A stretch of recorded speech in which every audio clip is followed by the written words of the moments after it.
జీవితంలో ప్రతి చోట కూడా కష్టాలు. సుఖం వచ్చినంత సేపు కూడా విర్రవీగుతాం. కష్టములు రాగానే అడ్డం పడిపోతాం. అయితే జీవితం అనేది కష్ట సుఖాల సమ్మేళనం. ఒక రాత్రయితే ఒక పగలొస్తుంది. ఒక పగలయిన తర్వాత ఒక రాత్రి రావాల్సిందే. శరీరము, బాల్యము, యవ్వనము, వృద్ధాప్యము వచ్చి తీరవలసిందే. శరీరంలో మార్పులొస్తాయి. సమాజంలో మార్పొస్తాయి. ఋతువులలో మార్పొస్తుంది. నిన్న రాత్రే తెలుసుకున్నాం ఋతు సుదర్శన కాలః అని. కాబట్టి అన్ని చోట్ల మార్పు, మార్పు, మార్పు, మార్పు. మారేదేది కూడా సత్యం కాదు. మారేది ఏది కూడా సత్యం కాదు అన్న విషయాన్ని మనకు హిందూ ధర్మం చెబుతుంది. కేవలం హిందూ ధర్మంలో మాత్రమే ఈ సత్యాన్ని మనం తెలుసుకుంటాం. మారేదేది కూడా హిందూ ధర్మం కానప్పుడు మరి సత్యం కాని దాని గురించి భయపడాల్సినటువంటి ఆవశ్యకత ఉందా? భయపడాలా మనం? దేనికి కూడా భయపడకూడదు. భయం అనేటటువంటిది మనకు పూర్తిగా దూరం అవి తీరవలసిందే. మనము భయపడవలసినటువంటి అవసరం లేదు. కానీ అసత్యాన్ని సత్యంగా భావిస్తున్నాము. ఎప్పుడైతే సత్యాన్ని సత్యంగా తెలుసుకోలేమో, అప్పుడు అసత్యాన్ని సత్యంగా తెలుసుకునే అవకాశం ఉంది. దానివల్ల ఏమవుతుందంటే ఈ భయం వస్తుంది. రజ్జు సర్ప భ్రాంతి అనేదైతే అంటామో, తాడును చూసి ఇది పాము, పాము, పాము, పాము. అది తాడు అని చెప్పి తెలిసిన మరుక్షణము మనకి ఏ విధమైనటువంటి బాధ ఉండేటటువంటి అవకాశం లేదు. కానీ అది తాడు అని అనుకోకుండా ఇది పాము, పాము, పాము అనుకుని భయపడుతూ రాత్రంతా నిద్ర లేకుండా చేసుకున్నామే. అదే విధంగా బంగారమైనటువంటి ఈ జీవితాన్ని భగవంతుడికి మనం అందించినటువంటి ఒక అమూల్యమైనటువంటి అవకాశాన్ని ఏ విధంగా నష్టం చేసుకుంటాం? ఈ సత్యాన్ని తెలియజేసేవే మన హిందూ ధర్మంలో చెప్పినటువంటి అనేక పుస్తకాలు. ఎవరికీ భయపడకూడదు. ధైర్యం. ఏడవకుండా ఉండడం. ఏడ్చేవాడు ప్రతి ఒక్కడు కూడా దేవుడికి దూరం అయిపోతాడు. కాబట్టి ఎవరు ఏడవకూడదు. ధర్మం. ధర్మబద్ధమైనటువంటి జీవితం గడుపుతున్నామా లేదా? అబద్ధాలు మాట్లాడుతున్నామా? అసహజమైనటువంటి విషయాలు మాట్లాడుతున్నామా? తప్పు పనులు చేస్తున్నామా? తెలిసి తెలియక తప్పు పనులు చేస్తున్నామా? అందుకే ఏంటంటే మన హిందూ ధర్మంలో ఏది నేర్చుకున్నప్పటికీ కూడా ధర్మాచరణే ముఖ్యం. ఈ ధర్మాచరణ అయిన తర్వాతనే మిగతావేవైనా. ధర్మ ఆచరణ జరిగి తీరవలసిందే. ఇంక అందులోపల there is no doubt about it. మనం ఈరోజు యక్ష ప్రశ్నలు కొద్దిగా రివిజన్ కూడా చేసుకుంటాం. ముందు ఇంకొక శ్లోకం ఉంది. అది కంప్లీట్ చేసుకున్నాక మనకున్నటువంటి 90 ప్రశ్నలకి జవాబులు తెలుసుకుందాం. సో ఇదొక్కసారి గుర్తుంచుకోండి అందరూ. ఏంటంటే మళ్ళీ గుర్తుంచుకోవాల్సినటువంటి అవసరం ఏంటంటే ధర్మాచరణ అన్నిటికంటే ముఖ్యం. యక్షుడు కేవలం ధర్మరాజుకే ఇన్ని ప్రశ్నలు ఎందుకు అడిగాడు? నంబర్ 1. ధర్మరాజు ఒక్కడే అక్కడ జీవితుడై ఎలా నిలబడ్డాడు? ఆయన తమ్ముళ్ళు మహానుభావులు, ప్రపంచాన్నే జయించినటువంటి వారు. అర్జునుడైతే పాశుపదాస్త్రాన్ని సంపాదించినటువంటి వీరుడు. అటువంటిది ఆయన కూడా విగత జీవుడై అలా పడిపోయారంటే దేహాలను వదిలేశారు ఎందుకు అలాగా? అంటే దీన్ని బట్టి ఏమర్థమవుతుంది అంటే ధర్మాచరణ చేసేవాడిని మాత్రమే ధర్మం రక్షిస్తుంది. నువ్వు అధర్మంగా ఉండి ఎన్ని పనులు చేసి లాభం ఏమిటి? అధర్మంగా ఉంటారు, తీసుకెళ్లి తిరుపతి లోపల డబ్బులేస్తారు. తిరుపతి లోపల క్యాష్ వేయకూడదు అని చెప్పండి. అప్పుడు తెలిసొస్తుంది ఎంత డబ్బేస్తారు జనాలనేది. కాబట్టి ఇక్కడ మనం గుర్తుంచుకోవాల్సింది ఏంటయ్యా అంటే ధర్మాచరణ ఒక్కటే హిందూ ధర్మం లోపల మనకు గట్టిగా చెప్తుంటారు. ఆ ధర్మాచరణ చేస్తున్నందుకే ఎన్నో కష్టాలకు గురయ్యారు. కాబట్టి ఎన్ని కష్టములకు గురైనా కూడా మళ్ళీ ధర్మమే చెయ్యాలి అనేటువంటి సత్యాన్ని తెలియజేస్తున్నాడు ధర్మరాజు. అంత మహోన్నతమైనటువంటిది యక్ష ప్రశ్నలు. మహాభారతాన్ని మించినటువంటి వేదము కూడా లేదు. మళ్ళొకసారి చెప్తున్నా, తప్పుగా మాట్లాడలేదు, ఉన్నమాట అంటున్నా. మహాభారతాన్ని మించినటువంటి వేదం కూడా లేదు. ఎందుకని? ఎందుకంటే వేదాలలో ఉన్న సారమంతా కూడా మహాభారతంలో ఉంది. ఇదిగాక వేదాలలో లేనటువంటి అనేకానేక లౌకిక విషయాలు కూడా మహాభారతంలో ఉన్నాయి. అందుకే వేదవ్యాసుడు ఏమంటాడంటే 4 వేదాలని మన తక్కెడంటే ఆంధ్ర వాళ్ళు ఏమంటారు త్రాసు.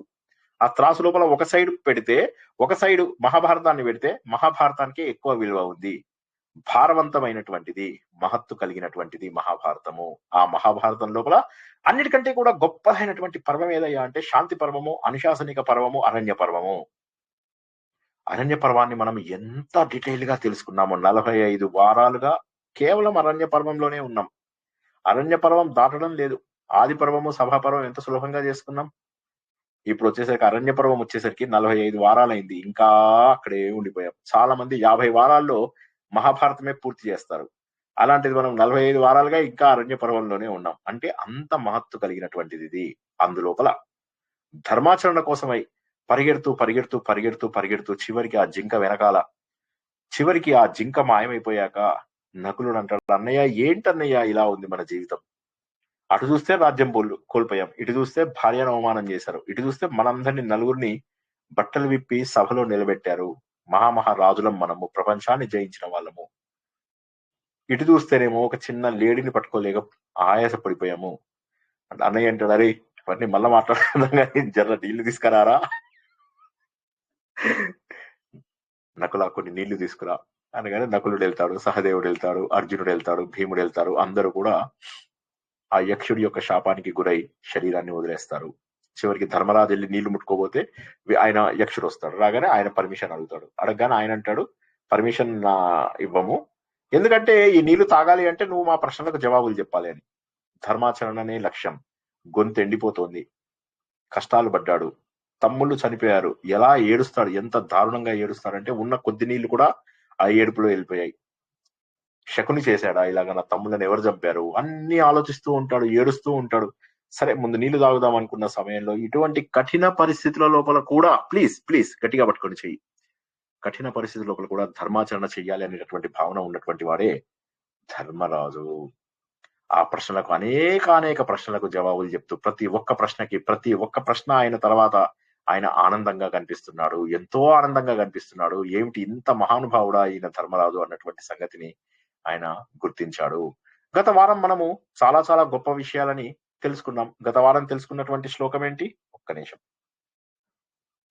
గత వారం తెలుసుకున్న శ్లోకం ఏంటి? కః శత్రుః దుర్జయః పుంసాం కశ్చ వ్యాధిరనంతకః కీదృశశ్చ స్మృతః సాధుః అసాధుః కీదృశః స్మృతః. మనము ఓడించలేనటువంటి శత్రువు ఎవడు? ఎప్పటికీ మాననటువంటి అంతులేనటువంటి రోగం ఏదయ్యా? మంచివాడేవాడు, చెడ్డవాడేవాడు? 4 ప్రశ్నలు అడిగాడు. గత వారం తెలుసుకున్నాం. ఏ శత్రువునైనా జయించవచ్చు, కానీ క్రోధము అనేటటువంటి శత్రువుని జయించలేం. కామ, క్రోధ, లోభ, మోహ, మద, మాత్సర్యాలలో అన్నిటికంటే డేంజరస్ కామం. కామం తీరకపోతే క్రోధం వస్తుంది. ఆ క్రోధం నుంచి బుద్ధి పాడైపోయి స్మృతి కూడా నాశనం అయిపోయి చివరికి పిచ్చివాళ్ళుగా మారిపోతాము. క్రోధాన్ని మాత్రము మార్చుకోలేనటువంటి పరిస్థితి ఉంది. క్రోధంని ఎప్పటికీ మనం మార్చుకోలేము. మనం గెలవలేని వాడు ఎవరయ్యా అంటే క్రోధం. క్రోధం వచ్చినప్పుడు ఎంత దూరంకైనా వెళ్ళిపోతాం, మనం ఏమైనా చేసేస్తాం. క్రోధం లోపల ఎటువంటి ఆలోచన ముందు మైండ్ పనిచేయదు, ఏది పడితే అది చేసేయాలి అని చెప్పేసి అనుకుంటూ ఉంటాము. కాబట్టి క్రోధము మనం జయించలేనటువంటి శత్రువు. ఇక వ్యాధి, ఎప్పుడు ఉండే వ్యాధి ఏందయ్యా అంటే లోభం, పిసినారితనం. పిసినారితనం అనేటటువంటిది ఉన్న వాళ్ళు ఏం చేస్తారంటే అన్ని చోట్ల పిసినారితనమే చూపిస్తారు. జీవితం అంతా పిసినారితనమే. ఆనందంగా ఉండాల్సిన చోట కూడా ఆనందంగా ఉండరు, పిసినారితనం చూపిస్తూ ఉంటారు. ఇది చాలా దుర్మార్గమైనటువంటిది. పిసినారి ఎవరైతే ఉంటాడో వాడు తను ఎంజాయ్ చేయడు సరిగదా, తన చుట్టుపక్కల ఉన్న వాళ్ళందరినీ కూడా బాధ పెడతాడు. వాడు ఆ పిసినారితనంలో వేరే వాళ్ళకి ప్రమాదం కూడా తలపెట్టేటటువంటి అవకాశం ఉంది. కాబట్టి పిసినారితనం అనేటటువంటిది ఇది మానని జబ్బు, మారని వ్యక్తి, మానని జబ్బు అని చెప్పగానే యక్షుడు సంతోషపడతాడు. అప్పటికే ధర్మరాజు మంచిగా నీళ్లు తాగేశాడు, ఎందుకంటే ఆయన చెప్పాడు నీళ్లు తాగు అనగానే అప్పుడు నీళ్లు తాగాడు. మరింత ఉత్సాహంతో, ఇంకా ఎక్కువ రెట్టించినటువంటి ఆనందంతో చెప్తున్నాడు. ఏమని?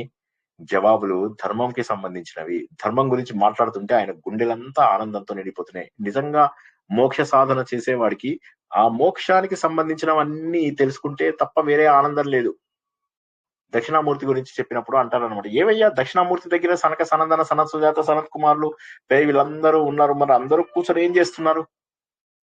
వాళ్ళందరికి ఆల్రెడీ జ్ఞానం వచ్చు కదా, మళ్ళా కూర్చోవడం ఎందుకు? ఇటు చూస్తేనేమో ఆయన యంగ్స్టర్, ఏకదం దక్షిణామూర్తి అంటే ఏకదం యంగ్స్టర్, యంగ్ బాయ్. మరి చూసినట్లయితే స్టూడెంట్స్ అందరూ ఏమో ముస్సలి వాళ్ళు.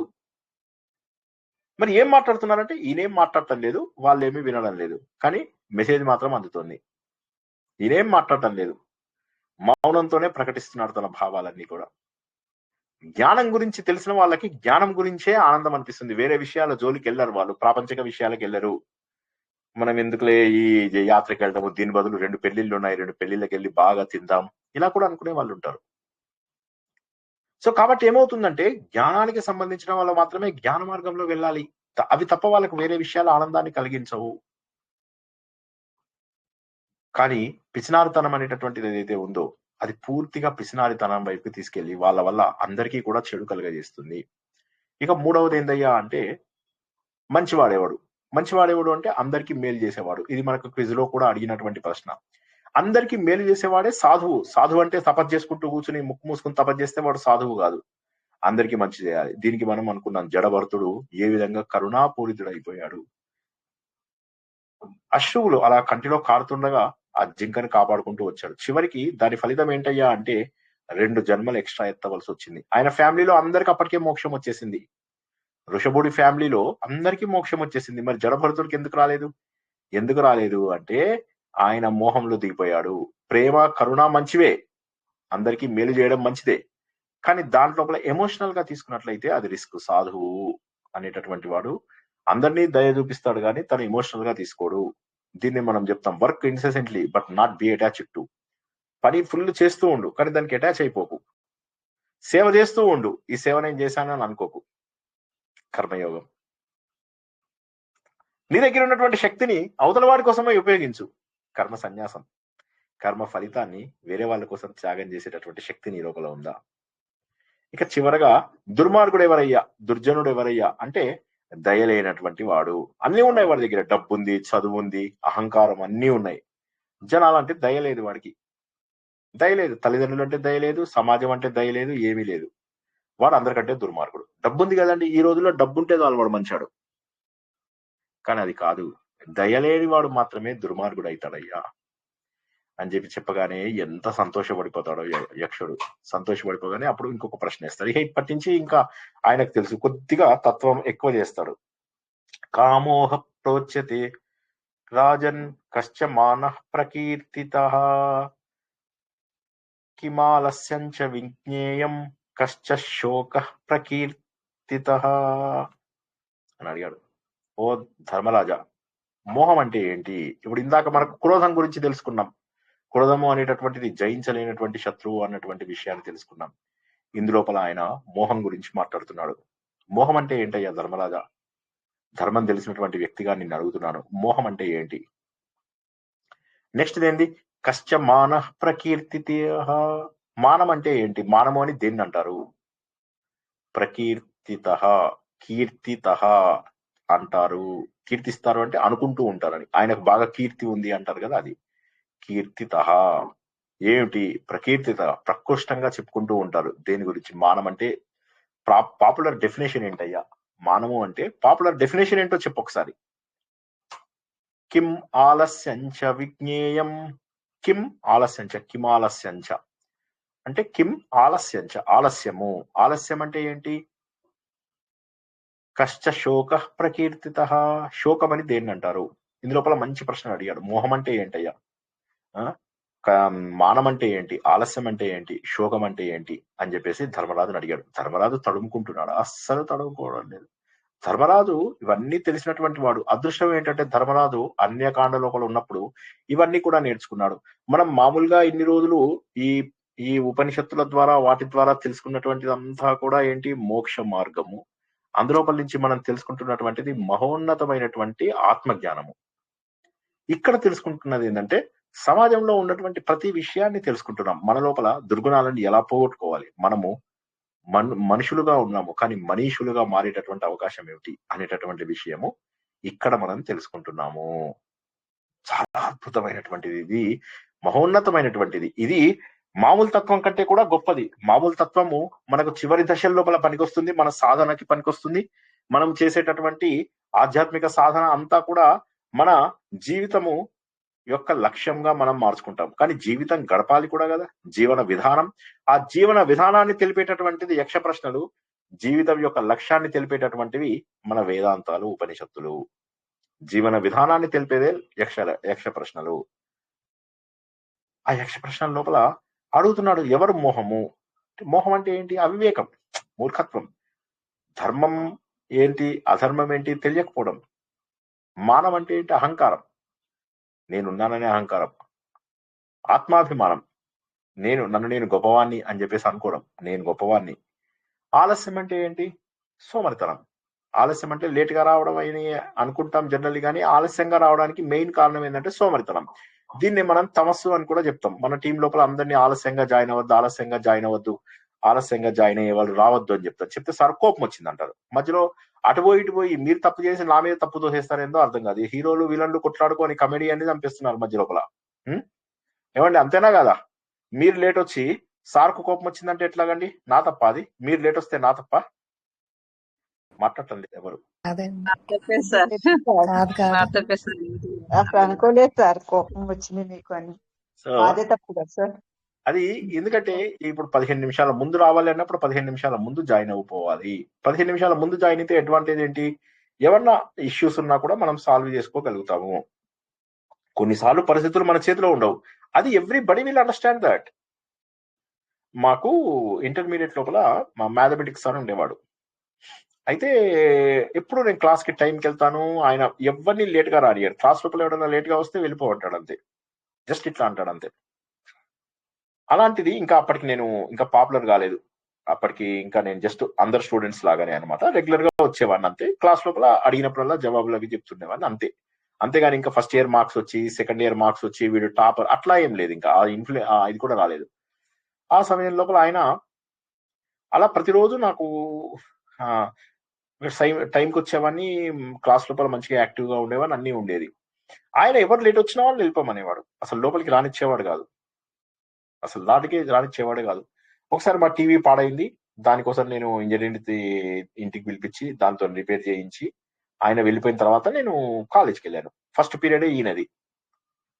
సరే ఏమైతే అదైందని చెప్పేసి వెళ్ళి జస్ట్ ఇట్లా డోర్ దగ్గర నిలబడ్డారు. లోపలికి రమ్మన్నాడు ఆయన. ఎవరైతే అత్యంత క్రూరుడు అనుకున్నటువంటి సారు, బాబోయ్ ఈయన కఠినుడు క్రూరుడు అనుకున్నటువంటి సారు నన్ను లోపలికి రమ్మన్నాడు. మరి మిగతా వాళ్ళని ఒక్క రోజైనా రమ్మన్నాడా? రమ్మలేదు. అంటే మనం ఆలస్యం చేయకుండా ఉంటే అవతల వాడికి తెలుస్తుంది, అరే వీళ్ళకి ఒక రోజు ఆలస్యం అయితే పర్వాలేదు, వీళ్ళు సిన్సియర్ పీపుల్ అని చెప్పేసి. సో అది గుర్తించాలి. ఈ సోమరితనం వల్ల వచ్చేటటువంటిది ఆలస్యం. ఇది తమస్సు, అజ్ఞానం.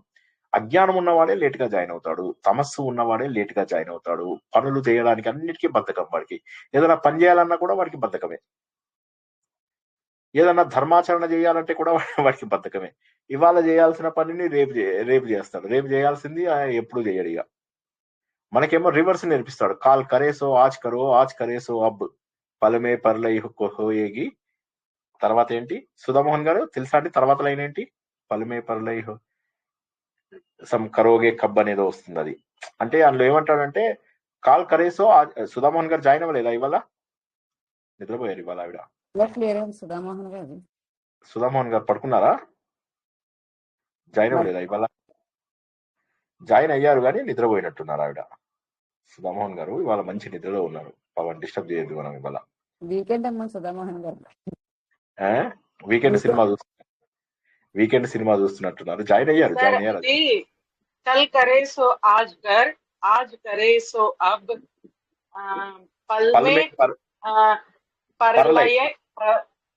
परलय हो गई होएगी, బహూరి కరోగే కబ్. బహూరి కరోగే కబ్. అది నాకు అన్ని వచ్చాయి. బహూరి అనేది ఒకటి రాలి. అంటే ఇక్కడ ఏమవుతుందంటే బేసికలీ హిందీ కదా సార్, వెంటనే గుర్తురాదు. నాకు అది ఒక్కటే పదం మిస్ అయ్యాను, మిగతా అవన్నీ జ్ఞాపకం ఉంది. ఇక్కడ ఏమంటున్నాడు అంటే కబీర్ కే దోహా. ఆయన ఏమంటాడు, రేపు చేయాల్సింది ఇవాళ చేయి, ఇవాళ చేయాల్సింది ఇప్పుడే చేయి. క్షణం లోపల ప్రళయం వస్తుంది. నేను తర్వాత వస్తాను, ఎప్పుడో వస్తాను, 6 నెలల తర్వాత వస్తాను, 9 నెలల. ఇవాళ గురించి ఆలోచించాలి మనం. కాల్ కరేసో ఆజ్ కరో. రేపు చేయాల్సిన పని ఇవాళ చేయి, ఇవాళ చేయాల్సింది ఇప్పుడే చేయి. నేను అనుకున్నాను 6 నెలల తర్వాత అందరినీ కూడా ఉత్తరకాశీ తీసుకెళ్దామని. ఉత్తరకాశీనో మామూలు కాశీనో.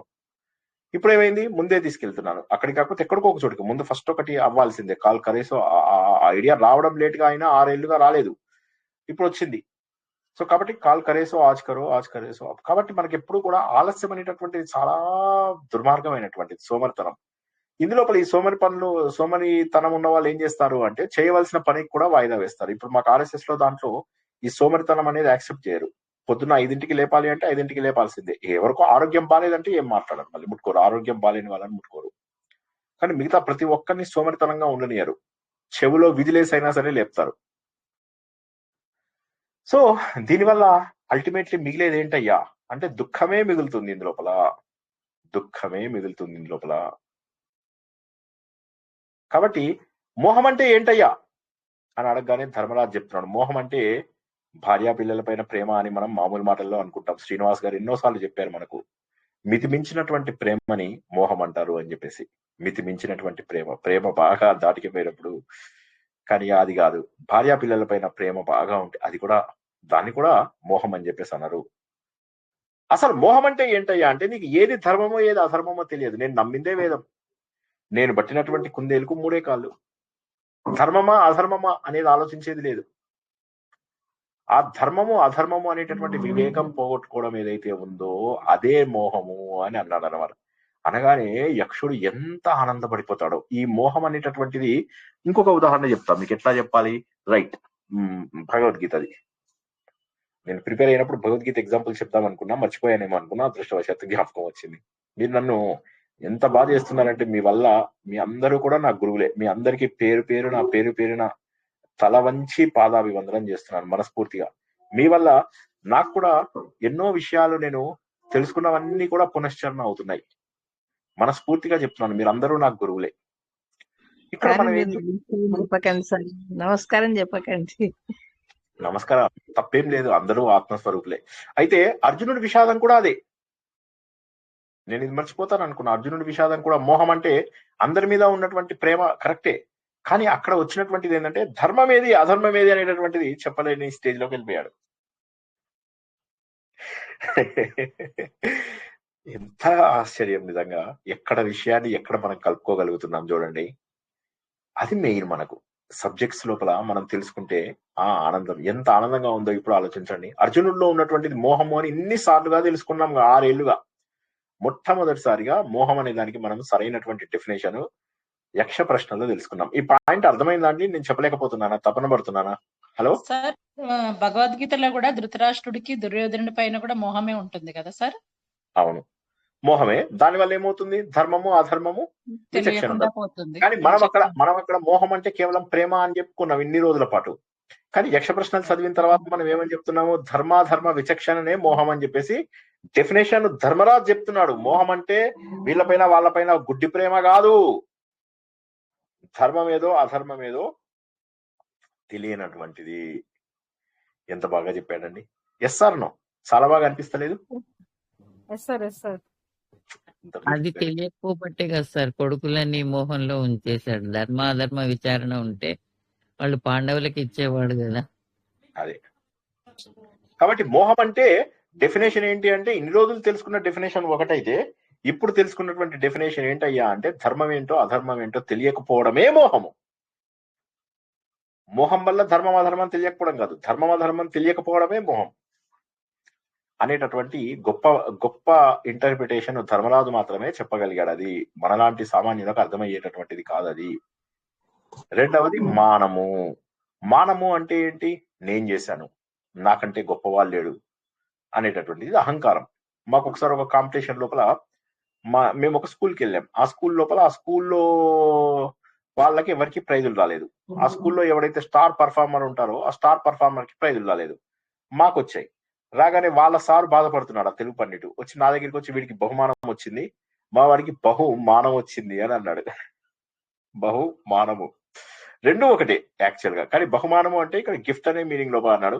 అక్కడ బహుమానము అంటే ఏంటంటే వాడికి బాగా మానభంగము అయినది అని. మానభంగము అంటే మానమునకు దెబ్బ, ఆయన యొక్క గౌరవానికి దెబ్బ, నేను అనేటటువంటి అహంకారానికి దెబ్బ.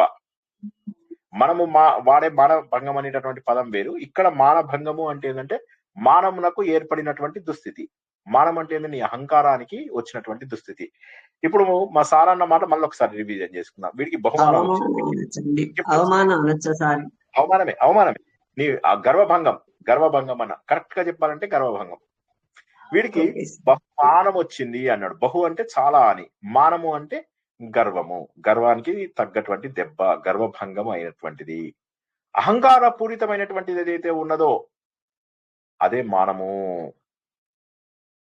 ఇక మూడవది మనం అనుకున్నాం ఆలస్యం. ఆలస్యం అనేటటువంటి దానికి మనకు తమస్సు అని చెప్పేసి అనుకున్నాం. అంధకారంలో ఉన్నటువంటి వ్యక్తికి ఏంటంటే జీవితం లోపల ఉన్నటువంటి ఆనందాన్ని గుర్తించలేకపోతాడు. నేను ఒక రాజు కథ చెప్పడం మీ అందరికీ గుర్తుండే ఉంటుంది. ఆ రాజు ఏం చేస్తాడు, ఎప్పుడు ఆయన లోపల ఏదో తెలియనటువంటి బాధ, తెలియనటువంటి చింతన, ఎప్పుడు దుఃఖంలో ఉంటాడు ఆయన. అలా కూర్చుంటాడు, అందరూ వచ్చి తనకు బట్టలు వేస్తారు, స్నానాలు చేయిస్తారు, గంధం పూస్తారు, మంచి మంచి బట్టలు వేస్తారు. వేసిన తర్వాత మంచి మంచి సంగీతాన్ని వినిపిస్తారు, మంచి నృత్యాలు చేస్తారు. కానీ ఆయనకి ఎందుకో ఆనందం అనిపించదు. ఏదో నా లోపల మిస్ అయింది, ఏదో నా లోపల మిస్ అయిపోయింది. ఎందుకు నాకెందుకు శోకం ఎందుకుంది? చివరికి ఆయన ఏం చేస్తాడు, ప్రకృతి శక్తులను చూస్తాడు. ఒక రోజు అందరూ పడుకుంటారు, అప్పుడు ఆయన పొద్దున్నే లేస్తాడు, వెళ్ళి ప్రకృతితో మమేకమవుతాడు. ఇన్ని రోజుల పాటు అలసత్వంతో ఉన్నాడు. తమస్సులో ఉన్నటువంటి వ్యక్తి ఎవరైతే ఉంటారో, ఈ రోజు తమస్సు వదిలి అందరూ పడుకుని ఉంటారు, తను వెళ్ళేసి ఆలస్యాన్ని వదిలేసి అలా వెళ్ళి నడుచుకుంటూ వెళ్తాడు. అందమైనటువంటి ప్రకృతి, ఎక్కడ చూసినా కూడా అందమైనటువంటి చెట్లు, పక్షులు, కిలకిలా రావాలు, జింకలు, లేళ్లు, ఇవన్నీ కూడా తిరుగుతూ ఉంటే వాటన్నిటిని చూస్తూ ఉంటాడు. ఇంతలోకే ఈయనని చూసి ఒక ఉడత ఇలా చూసి పారిపోతూ ఉంటుంది, ఇలా చూస్తూ పారిపోతూ ఉంటుంది. దాన్ని చూస్తూ కోకిల సంగీతాన్ని వింటూ అలా కొద్ది దూరం వెళ్ళిపోయి మర్చిపోతాడు. ఆలస్యం ఉన్నవాడు జీవితంలో ఎంజాయ్ చేయలేడు తెలుసా. సోమరితనం ఉన్నవాడు జీవితంలో ఎంజాయ్ చేయలేడు. నన్ను నమ్మని. బద్ధకంగా ఉన్న ప్రతిసారి కూడా మనని మనము కాల్చుకోవాలి. ఒక అగ్గిపుల్ల పెట్టి గట్టిగా ఇక్కడ అంటేలాగా అగ్గిపుల్ల పెట్టుకుంటే ఆరిపోతుంది. అది అగ్గిపుల్ల కాదు, ఒక చిన్న కొవ్వొత్తి పెట్టుకొని ఆ కొవ్వొత్తితో కాల్చుకోవాలి శరీరాన్ని. నేను ఈ రోజు సోమరిపోతుగా ఉన్నాను అంటే మధ్యాహ్నం 2 గంటలు పడుకుంటా, అది కాదు నేను అనేది. సోమరితనం అంటే చెయ్యవలసినటువంటి పనిని చెయ్యకపోవడమే, వాయిదా వేయడం. నీ పనిని వాయిదా వేయడమే సోమరితనం. పని అయిన తర్వాత చేసుకో, ఏ పనైనా చేసుకో, ముందు పని ఫస్ట్ కంప్లీట్ చేయి.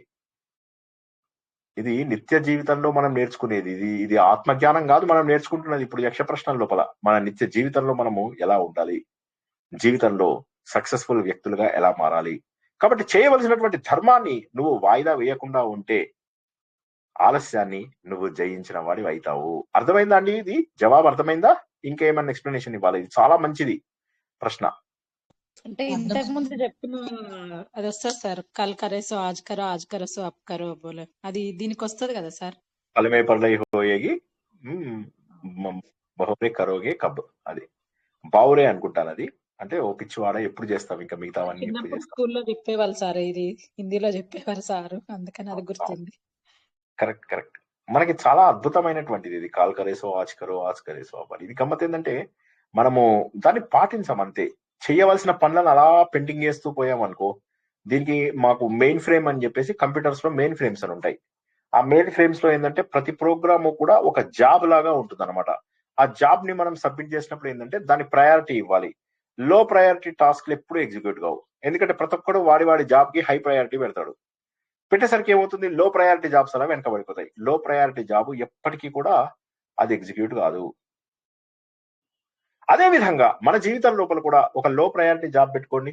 ఉదాహరణకి శ్రీనివాస్ సార్వి పాత ప్రవచనాలు చూడాలి, రాసి పెట్టుకోండి. ఇది మీరు జీవితంలో చేయరు. సార్ది లైవ్ వినద్దు, మనము వీడియోలు విందాం మెల్లగా అని చెప్పేసి పెట్టుకోండి. సార్ భగవద్గీత అవి వింటున్నాం సార్. లైవ్ అయితే తప్పకుండా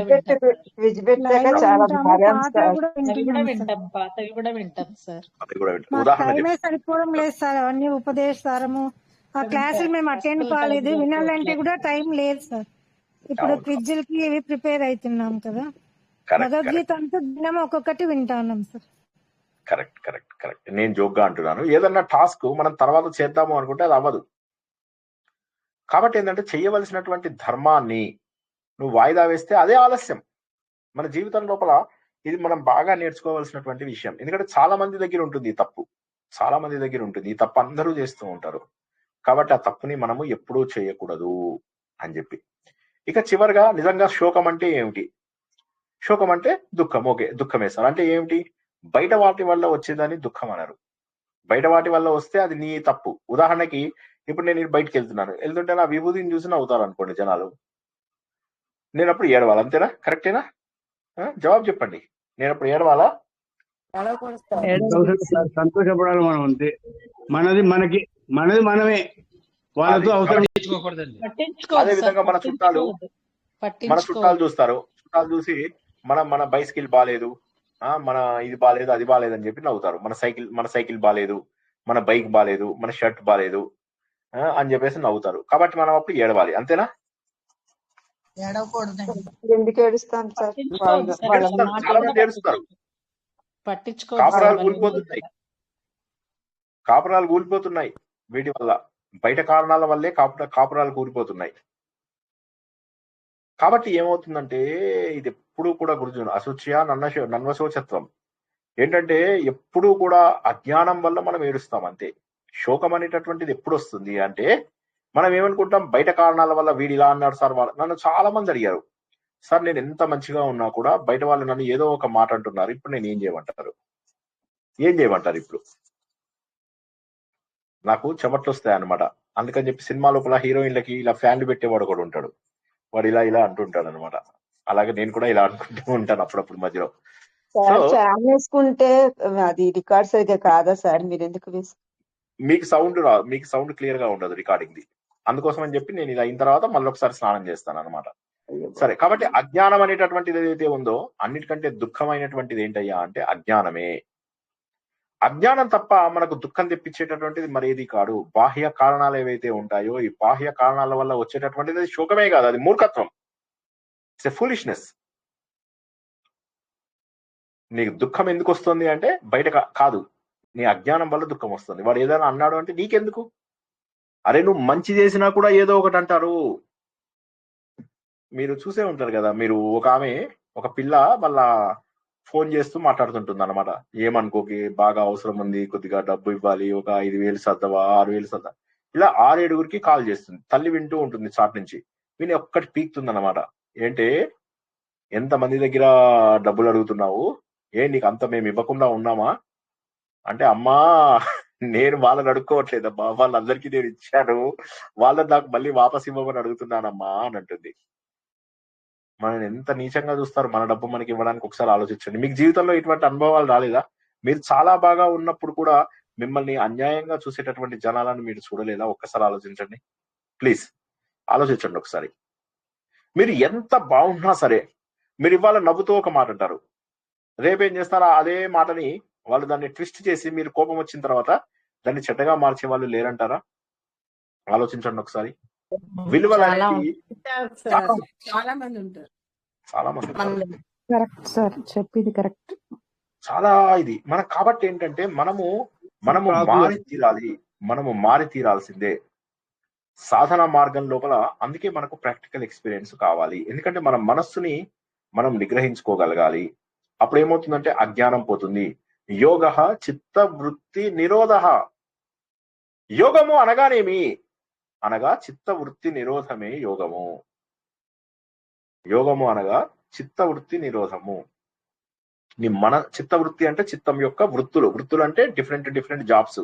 దీన్ని మనము అని ఇవన్నీ పెట్టి తెలుసుకున్నాం మనం. మీ అందరికీ గుర్తుంటుంది, మనం ఉపదేశ సారం తెలుసుకున్నప్పుడు అందులోపల పెట్టి ఇలా డిఫరెంట్ ఉంటాయి. ఇది కనెక్షన్ కట్ అవుతే ఏమవుతుంది, ఇవన్నీ కూడా మనం అప్పుడు తెలుసుకున్నాం ఉపదేశ సారం లోపల.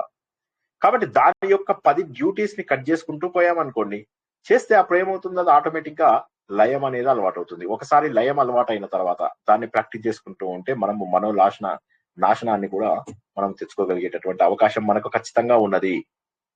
కాబట్టి మనకు కావాల్సిందయ్యా ఏంటయ్యా అంటే బయట వాటితోటి నువ్వు బెంగపడము, ఆలోచన చెందడము ఇవన్నీ కాదు నీకు కావాల్సింది.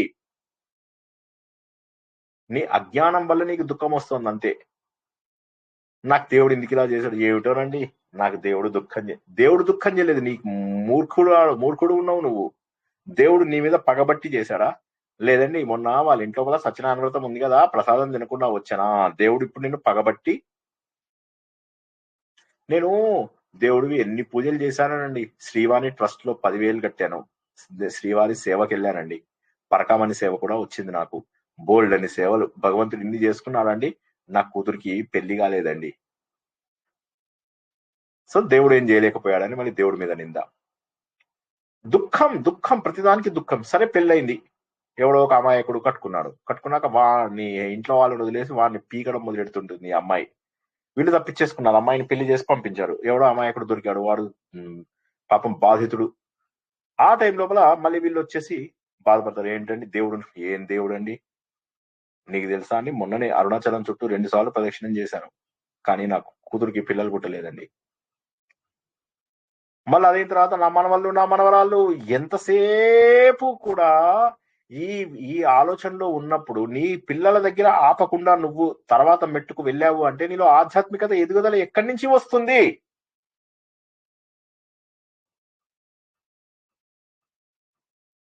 కేవలం ప్రవచనాలు వినడం వల్ల ఇది కాదు, ఆలోచన వల్ల వస్తుంది. ప్రవచనాలు వింటే అర్థమవుతాయి, కానీ నువ్వు నీ అంతట నువ్వు సాధన చేయకపోతే ఎక్కడి నుంచి వస్తుంది? ఎంతసేపు కూడా మనం ఏదైనా ఎలా తప్పించుకోవాలి అని ఆలోచిస్తాం, కానీ ఎలా చెయ్యాలి అని ఆలోచించాం. చెయ్యకుండా ఉండడానికి కారణాలు వెతుకుతాం.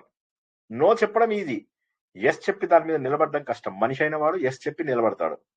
నో చెప్పడం ఏముందండి, చాలా సులభం.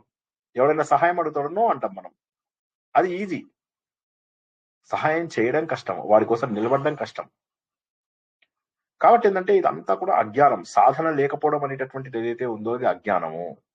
ఈ అజ్ఞానం వల్ల మనకు దుఃఖం వస్తుంది. ఈ దుఃఖపూరితమైనటువంటిదే ఈ సంసారము. కాబట్టి సంసారానికి అజ్ఞానానికి ఏమైనా తేడా ఉందా? ఏమీ తేడా లేదు, రెండు కూడా ఒక్కటే. అజ్ఞానము సంసారము రెండు కూడా ఒక్కటే. అటువంటి అజ్ఞానాన్ని మనము పోగొట్టుకోవాలి అని చెప్పేసి అంటారనమాట.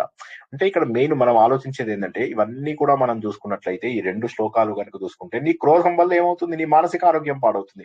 నీ లోభం వల్ల ఏమవుతుంది? నువ్వు ఎంత సంపాదించినా నువ్వు ఖర్చు పెట్టుకోలేవు కాబట్టి శాంతి దొరకదు. మోహం వల్ల ఏమవుతుంది? వ్యసనాలకు వస్తావు. నువ్వు సోషల్ మీడియా అంటే మోహము, పేరు ప్రతిష్టల పైన మోజు, ఉన్నటువంటి ప్లేస్ పైన మోజు, ఇవన్నీ కూడా నీకు ఆధునిక మోహాలు. వీటన్నిటి ద్వారా నువ్వు సమాజానికి దగ్గర అవుతావేమో గాని నీ వ్యక్తిత్వానికి నువ్వు దూరం అవుతావు. మానం వల్ల ఏమవుతుంది? అహంకారం వల్ల ఏమవుతుంది? మంచి మంచి సంబంధాలు కూడా దెబ్బతినేటటువంటి అవకాశం ఉంది. ఇక తర్వాత ఆలస్యం, రేపు చేస్తాను, ఎల్లుండి చేస్తాను, వృద్ధాప్యంలో సాధన చేస్తాను, ఇంకో 1 year తర్వాత చేస్తాను ఏదో పని. ఇదంతా కూడా నిత్య జీవితంలో మనకు ఆలస్యం వల్ల వచ్చేటటువంటిది. ఆధ్యాత్మిక దృష్టి లోపల చూసుకున్నట్లయితే మన అజ్ఞానం వల్లే మనకు మోహం వస్తుంది. ఈ మోహం వల్ల ఏమవుతుంది? మనకు అనవసరమైనటువంటి విషయాలపైన ప్రేమ కలుగుతుంది, ఆసక్తి కలుగుతుంది. ఆ కలిగినప్పుడు అవి దొరకకపోతే నిరాశ. ఆ నిరాశలోంచి వచ్చేటటువంటిదే దుఃఖము లేదా శోకము. క్లీన్ గా ఉందా అండి? అజ్ఞానం వల్ల మోహం వస్తుందని తెలుసుకున్నాం. ఈ మోహం వల్ల ఏమవుతుంది? అన్ని విషయాలపైన ఆసక్తి, కోరిక, ఇంట్రెస్ట్. ఆ ఇంట్రెస్ట్ గనక తీరకపోతే నిరాశ, దుఃఖం వస్తుంది. ఆ నిరాశ కాస్త పూర్తి స్థాయి శోకంలోకి దిగిపోతుంది. కాబట్టి నీ అజ్ఞానమే నీకు శోకానికి మూలము అన్నటువంటి అత్యద్భుతమైనటువంటిది. మన శత్రువు ఎవరు? క్రోధం. మనకు దాటనటువంటి వ్యాధి లోభం. సర్వభూతానికి హితం చూపించేవాడే సాధువు, దయలేని వాడే అసాధువు లేదా దుర్జనుడు. మోహం ధర్మము అధర్మము అనేటటువంటి తేడా తెలుసుకోకపోవడమే. మానము అంటే నీలో ఉన్నటువంటి అహంకారం అన్నింటికి దూరం చేసేటటువంటిది. ఆలస్యం, ధర్మాన్ని నువ్వు ఎంత ఆలస్యంగా చేసుకున్నావో. శోకం నీ అజ్ఞానం. సో ఈ అజ్ఞానాన్ని వెనక్కి తీసుకెళ్లి అన్ని చూసుకుంటే మనం ఫైనల్లీ అజ్ఞానము శోకానికి మూల కారణము. ఆత్మసుఖము వీడి నీ ఆట కొరకు పాత్ర పోషణ చేసి సూత్రధారి విశ్రమించదని పాదం ఆశ్రయించి పరమ కరుణాంతరంగా శ్రీ పాండురంగ. జై శ్రీకృష్ణ. అద్భుతము. ఇవాళ యాక్చువల్ గా మీకు question paper 1, question paper 2 solve చేద్దాం అనుకున్నాను. ఒక పని చేద్దాం, రేపు ఏం చేద్దామంటే first ½ an hour question paper 1, question paper 2 solve చేసుకుందాం. రేపు యాక్చువల్ గా మనము కొత్తది కుమార సంభవం ప్రారంభించుకుందాం అని అనుకున్నాము. సరే, మనం ఏం చేద్దామంటే అది ఇంకొక 2-3 వారాలు పోస్ట్ పోన్ చేసుకుందాము. చేసుకుని రేపు ఏం చేద్దామంటే ఈ పేపర్ 1, పేపర్ 2 రేపు సాల్వ్ చేసుకుందాము. తర్వాత మనం భగవద్గీత ఒక క్లాస్ మిస్ అయ్యాము. రేపు ఒక అరగంట ఇది, ఒక అరగంట భగవద్గీత 18వ అధ్యాయము చెప్పుకుందాం. ఇన్ దట్ వే మనకు మళ్ళీ సిలబస్ ఎక్కడికి వెనక్కి కాకుండా కొత్తది ప్రారంభించే ముందు ఊరి నుంచి వచ్చాకే ఇక కొత్తది ప్రారంభిద్దాం. ఏమంటారు మీరందరూ? ఏమంటారు? జై శ్రీకృష్ణ సార్. ప్రోగ్రామ్ కొంచెం ముందుకు మార్చండి సార్. క్విజ్ ప్రోగ్రామ్ ముందుకు సరిపోయేట్టు కనపడటం లేదు సార్. అంటే లేట్ గా పెట్టండి. 25th అంటే వారం ఉంది, ఇవాళకి సరిగ్గా వారము. అందుకే రేపు రివిజన్ చేయిస్తా కదా. రేపు మొత్తం all 90 questions మీకు రివిజన్ చేయించే బాధ్యత నాది. అయ్యో, మీరు చాలా టఫ్ గా ఇచ్చేస్తారు ఈసారి క్వశ్చన్లు. అవన్నీ ఆలోచిస్తూ ఉంటే లేదు, ఈ 90 questions ఇప్పుడు నేను చెప్పినట్టుగానే నేను అన్ని ప్రాక్టికల్ ఎగ్జాంపుల్స్ చెప్తున్నాను కదా. ఇవి వినండి. యక్ష ప్రశ్నలు మీరు నేను చెప్పిన ఈ 15-20 వారాల నుంచి తెలుసుకుంటున్నవి వింటూ ఉండండి. వింటూ ఉంటే మీకు ఈజీగా అర్థం అయిపోతాయి. అందులో ఏముంది, మీరు 1.5x లో వింటే ఒక్క రోజులో అయిపోతాయి మొత్తం. అదిగాక రేపు వినండి మొత్తము. ఇవాళ చెప్పిన భాగంలోంచి కూడా 2-3 questions వస్తాయి. ఇవాళది వినండి, అరగంటే చెప్పుకున్నాం ఇవాళ, 40 నిమిషాలు చెప్పుకున్నాం ఇవాళ, ఇది వినండి. రేపు ఏం చేస్తారంటే మొత్తం ఎన్ని వీలైతే అన్ని రివిజన్ చేసుకోండి. రేపు రాత్రి మళ్ళీ నేను అరగంట 40 నిమిషాల పాటు మీకు మొత్తం 90 ప్రశ్నలు రివిజన్ చేయిస్తాను. తర్వాత మళ్ళీ మీకు వారం రోజులు టైం ఉంటుంది, 25వ తారీఖు వరకు టైం ఉంటుంది. ఇవాళ మీరు లేకపోతే చెప్పిన దాంట్లో 3-4 క్వశ్చన్లు వస్తున్నాయి సార్. వస్తాయి గ్యారంటీగా. ఇవాళ చాలా మంచి టాపిక్ చెప్పుకున్నాం కదా, అందుకే నేను దీన్ని పోస్ట్పోన్ చేయలేదు. యాక్చువల్ చాలా మంచిది చెప్పుకున్నాం ఇవాళ. అసలు చూడండి ఎంత బ్యూటిఫుల్ పాయింట్. అజ్ఞానంలోంచి శోకం వస్తుంది. అల్టిమేట్లీ దట్ ఈస్ వాట్ మనకు అర్థం చేసుకోవాల్సింది. మనకు వచ్చే దుఃఖం అన్ని కూడా అజ్ఞానం వల్లనే వస్తాయి అన్నది ఈసారి ఆ అర్థాలు మార్చి చెప్పేశారు సార్. మోహం అంటే ఏంటి, అహంకారం అంటే ఏంటి, అహమానం అంటే ఏంటి అనేది. Yes absolutely. ధర్మరాజు గారు చేంజ్ చేశారు. నాకు కూడా అదే తెలియదు అదే చాలా విషయాలు. చాలా బాగా చెప్పారు. మోహాన్ని ఇలా జ్ఞానం రాదు అనుకుంటే అజ్ఞానం, మోహం వల్లే అజ్ఞానం ఉందన్నట్టుగా చెప్పేశారు. కరెక్ట్. సో రేపు మనకు మొదటి అరగంటనేమో 90 ప్రశ్నల రివిజన్ ఉంటుంది. తర్వాత వచ్చే అరగంట ఏదైతే ఉంటుందో భగవద్గీత 18వ అధ్యాయంలో మరో 2 శ్లోకాలని తెలుసుకుందాం. సాత్విక జ్ఞానాన్ని తెలుసుకున్నాము, రాజసిక తామసిక జ్ఞానాలని రేపు తెలుసుకుందాం. ఓకేనా? నెగిటివ్ ఫీలింగ్స్ అన్ని అజ్ఞానం వల్లే అని అర్థమైందండి. కరెక్ట్. అంతే, అబ్సల్యూట్లీ కరెక్ట్. అది అబ్సల్యూట్లీ కరెక్ట్. మనకు వచ్చే అదంతా కూడా మన తప్పు వల్ల వస్తున్నాయి. ఇవన్నీ కూడా జరిగేది మన తప్పు వల్ల. మనం చేసే తప్పు వల్ల మనం బాధపడుతూ మనం ఏం చేస్తున్నాము, ఎవరి మీద తప్పు దోసేస్తున్నాం. కానీ అసలు కల్ప్రిట్ మనమే. అది మనము అధ్యాస, ఒకరి మీద అధ్యాస. ఆత్మబోధకి వెళ్ళిపోయారు మణిగారు. ఏంటండి? ఆత్మబోధకి వెళ్ళిపోయారు మణిగారు అంటున్నాను. అన్ని లింక్ చేస్తారు కదా సార్, మనం కూడా లింక్ చేద్దాం. మరి చెయ్యాలి, చేస్తేనే సంతోషిస్తా నేను. అలా ప్రతిదాంతో లింక్ చేసుకోండి, చేస్తే ఈజీ అవుతుంది. ఇవాళ చాలా అద్భుతమైన శ్లోకం నేర్చుకున్నాం. నేను చెప్తున్నాను కదా, ఒకటే గుర్తుంచుకోండి. ఆత్మబోధ ఏమో ఆత్మజ్ఞానానికి సంబంధించినది. ఎన్నో శ్లోకం సార్ నంబర్ ఇది? ఎన్నో శ్లోకం సార్ నంబర్? శ్లోకమా? ఒక్క నిమిషం. నేను మీకు ఒక బుక్ పంపించాను, జ్ఞాపకం ఉందా? ఆ బుక్ లోపల 50 శ్లోకాలు కంప్లీట్ అయ్యాయి. నేను ఒక బుక్ పంపించిన దాంట్లో 50వ శ్లోకం పూర్తయింది ఇవాళ.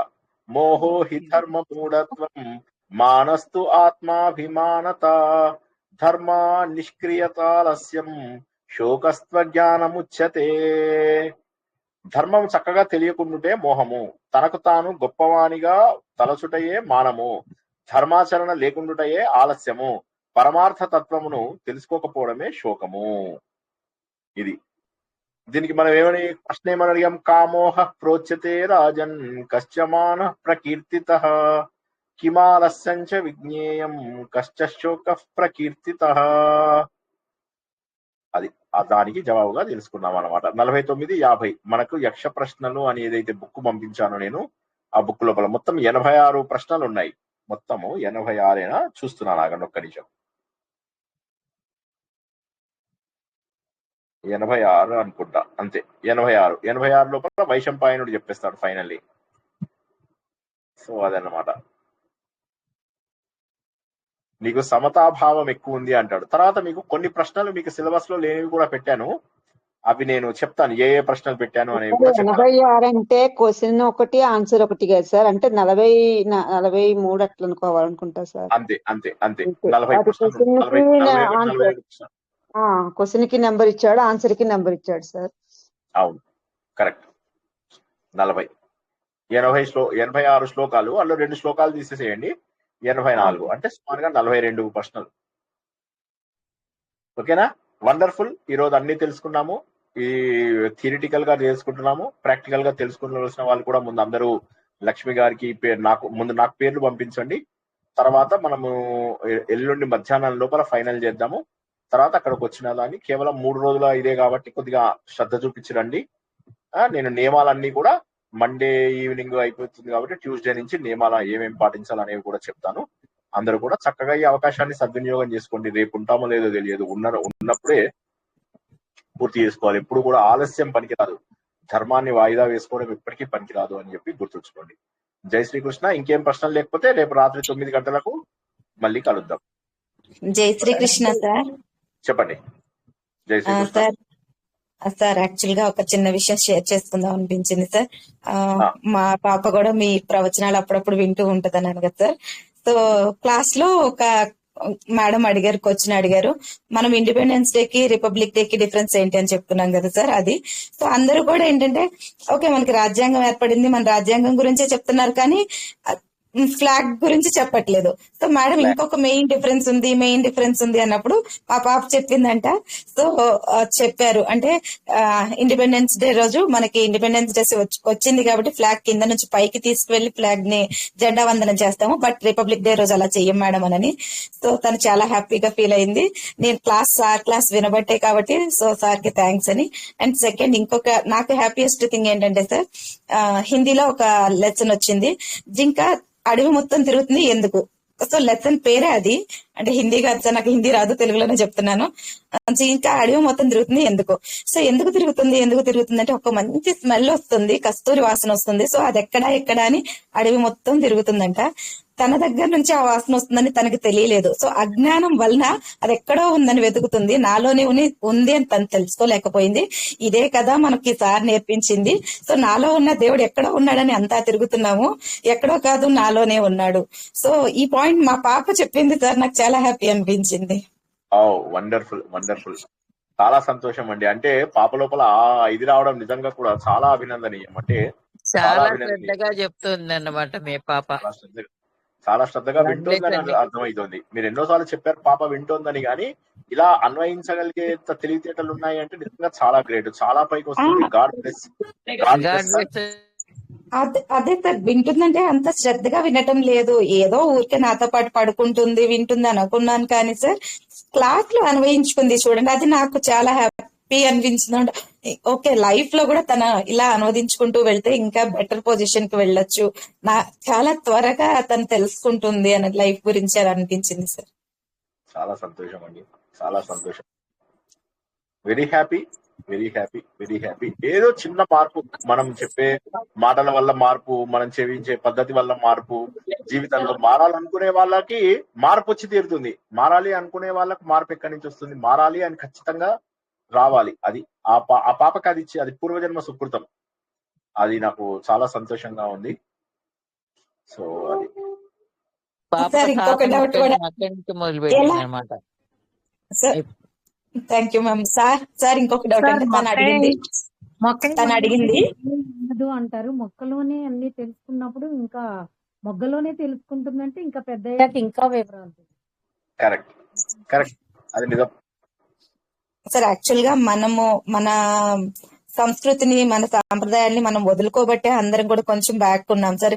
ఇలా ముందు నుంచి చెప్తూ ఉన్నట్టు డెఫినెట్ గా ఇంకా మన ధర్మం అనేది ఎంతో నేర్చుకునేవాళ్ళం, మన పిల్లలకి ఇంకా బాగా నేర్పించేవాళ్ళం. అండ్ ఇంకొకటి ఏంటంటే సార్, తను ఎలా mummy social science computer English Hindi అన్ని లెసన్స్ సార్ చెప్తున్నారు అని.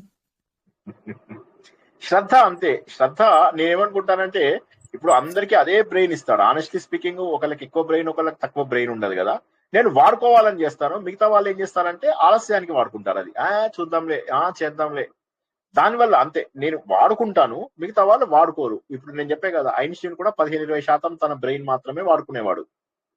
100% వాడుకున్న వాడికి ఏమవుతుంది? మనం ఆ సినిమా స్టోరీ కూడా చెప్పాను, అందులో వాడి మెమరీ పెరిగిపోతుంది. ఆ టాబ్లెట్ వేసుకోగానే అన్ని గుర్తుంచుకోగలడు, ప్రపంచం అంతా జయించగలుగుతాడు వాడు. సో మన బ్రెయిన్ లో ఇంత చిన్న భాగాన్ని కనుక ముక్కను తీసుకుంటే దేశం మొత్తము తిరిగేంత వైరింగ్ ఉంటుంది అందులోపల. అటువంటి మహోన్నతమైనటువంటి బ్రెయిన్ పెట్టుకుని మన అందరము కూడా ఒక్కటే. మళ్ళీ మళ్ళీ చెప్తున్నాం, మన అందరము కూడా ఒక్కటే. బట్ మీ అమ్మాయి అభిమానానికి కృతజ్ఞతలు, అది నేను చెప్పి తీరాల్సిందే. కానీ నేను చెప్తున్నాం, మన అందరిలో ఉన్నటువంటిది అదే బ్రెయిన్. సైజు చేంజ్ ఉంటుంది, మగవాళ్ళకి కొద్దిగా పెద్దగా ఉంటుంది, ఆడవాళ్ళకి చిన్నగా ఉంటుంది. అది కూడా ఎందుకు ఇచ్చాడో తెలియదు దేవుడు, అది కూడా వాడరు ఆడదెయ్యాలని. సో కావాలన్నట్టున్నారు జోక్ గా, అది సంతోషం పెద్ద అండి. బాల శిక్ష అండి, సారు పెద్ద బాల శిక్ష. జై శ్రీకృష్ణ, థ్యాంక్ యూ. ఓకేనా? అందరూ చక్కగా శ్రద్ధగా ఉండండి. దయచేసి పేర్లు మాత్రం తొందరగా పంపించండి, ప్లానింగ్ ఉంటుంది. తర్వాత 20వ తారీఖు నాడు మా ఫౌండేషన్ డే. 19 సంవత్సరాలు అయింది ఆ ఫౌండేషన్ పెట్టి. సో దాంట్లో కూడా కొద్దిగా బిజీగా ఉంటున్నాను. సో దయచేసి తొందరగా పంపిస్తే ఎక్కువ హెడేక్లు ఉండవు మనకు. తొందరగా క్లోజ్ చేసేసేయచ్చు మనము. ఓకేనా అందరికి? ఎన్ని కావాలో చెప్పేసుకోవచ్చు సార్ అండి. ఏంటండి? అందులో 10 రూమ్స్ ఉన్నాయని చెప్పాను కదండి మీకు. అవును అవును. అదే మనకి ఎన్ని రూమ్లు కావాలో చెప్పొచ్చు. ఫుల్గా తీసుకోవాలంటే మనిషి అది జనాలు పక్క కూడా ఏమన్నా అవసరం అయితే, ఒకవేళ మనం అనుకున్న మాక్సిమం స్ట్రెంత్ 30 అనుకున్నాము, మినిమం 15 నుంచి 20 మధ్యలో చాలా అనుకున్నాము. దాన్ని బట్టి అవసరానికి బట్టి ఇంకా దూరంగా ఏదైనా హోటల్ ఉంటే అది కూడా చూడాల్సి వస్తుంది. సరిపోతే మన ఇంట్లో అడ్జస్ట్ చేసేచ్చు కొంతమందిని, పర్వాలేదండి మనకి సరిపోతాయి కదా. ఓకే, అదే మీ ఇష్టం, మీరు ఎట్లా అంటే అట్లాగా, నాకేం లేదు. You are the host. So చాలా సంతోషం అండి. అందరూ కూడా తొందరగా కొద్దిగా పేర్లు అవి పంపించండి. సార్ మీరు ఇందాక ఏమన్నారు సార్, లక్ష్మి గారు చీపిరి పట్టుకున్నా కూడా మనం ఏమనొద్దు అన్నారు. ఇప్పుడేమో వాళ్ళ ఇంట్లో ప్లేస్ ఇస్తా అంటున్నారు సార్, కొంచెం జాగ్రత్తగా. అదిగా సార్ గుమ్మం వరకే, అది గుమ్మం దాటాక అందరం ఒకటే మీలేనండి అది అందరూ. వండర్ఫుల్ వండర్ఫుల్, చాలా సంతోషం. జై శ్రీకృష్ణ. అందరూ చక్కగా ప్రణాళిక చేసుకోండి అండ్ మంచిగా చెప్పినవన్నీ కూడా రివిజన్ చేసుకోండి. అండ్ రేపు రాత్రికి మళ్ళీ 90 ప్రశ్నలని మనం పునశ్చరణ చేసుకుంటాము. అండ్ మళ్ళీ రేపే భగవద్గీత కూడా మరొక దీంట్లోకి వెళ్తాము. ఓకేనా? అందరూ కూడా ఆలోచన ద్వారా భగవంతుడిని చేరుకుంటారని, ఆలోచన ఒక్కటే మనకు భగవంతుడు ఇచ్చినటువంటి అస్త్రమని, కేవలము బుద్ధిలో మాత్రమే ఆత్మ అనేటటువంటిది ప్రజ్వలిస్తుందని, ఈ సత్యాన్ని నిరంతరము గుర్తిస్తారని ఆశిస్తూ ఈ రోజు ప్రవచనాన్ని ముగించుకుంటున్నాము. పునర్దర్శనం రేపు రాత్రి 9 గంటలకు. జై శ్రీకృష్ణ. అంతవరకు కూడా అందరికి శుభం భూయాత్, శుభరాత్రి. జై శ్రీకృష్ణ. జై శ్రీకృష్ణ సార్. జై శ్రీకృష్ణ సార్. జై శ్రీ